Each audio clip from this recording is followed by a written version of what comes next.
तो शुक्रवार को देश भर में होली का त्यौहार मनाया जाएगा। तैयारियां लगातार की जा रही, बैठकें हो रही हैं, लोग भी खरीदारी कर रहे हैं। होली का ये पर्व इस बार चर्चा का विषय भी है क्योंकि होली के साथ रमजान का दूसरा जुमा भी है। कई जगहों पर मस्जिदों को ढका गया, हमने तस्वीरें आपको दिखाई।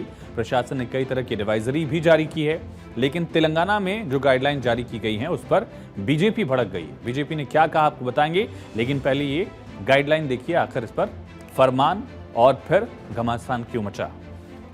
तेलंगाना में आदेश है कि सार्वजनिक स्थलों और सड़कों पर रंग डालने से रोक रहेगी। किसी अनजान शख्स पर आप रंग या पानी फेंक नहीं सकते हैं। बाइक्स के साथ सार्वजनिक जगहों पर समूहों में जाने पर रोक है।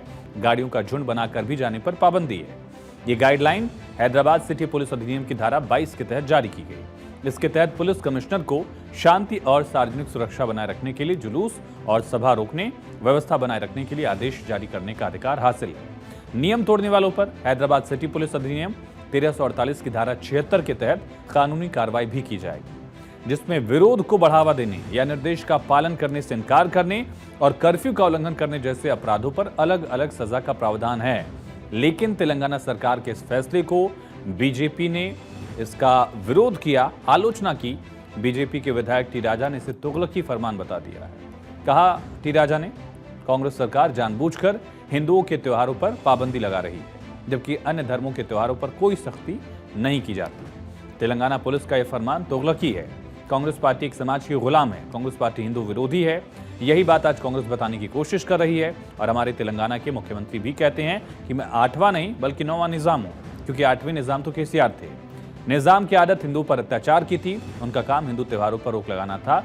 ये बीजेपी के फायरब्रांड विधायक टी राजा ने कहा।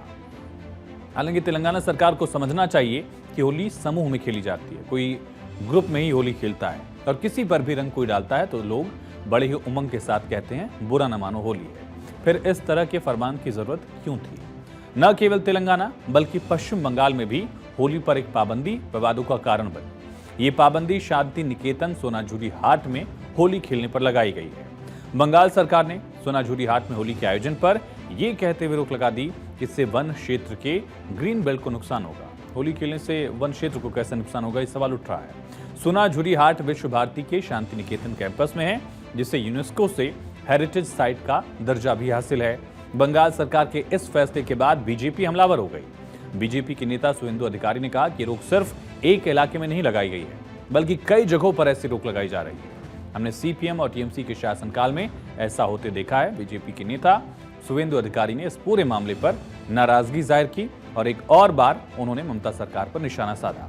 दरअसल सोनाझुरी हाट में होली समारोह पर प्रतिबंध लगाने की खबर सामने आने के बाद बंगाल सरकार बैकफुट पर भी दिखी। बाद में सफाई देते हुए बंगाल सरकार ने आदेश को वापस ले लिया।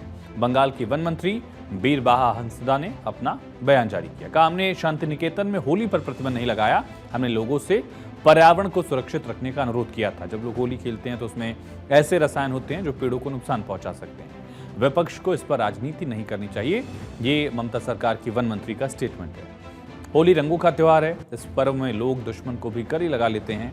बुराई पर अच्छाई की जीत, दुश्मनी को दोस्ती में बदलने का एक रिवाज रहा है। रंगों के साथ त्यौहार मनाया जाता है। ऐसे में होली पर गाइडलाइन रंग में कई जगह भंग जैसा लोग मान रहे हैं। ये प्रतिक्रियाएं सामने आ रही हैं।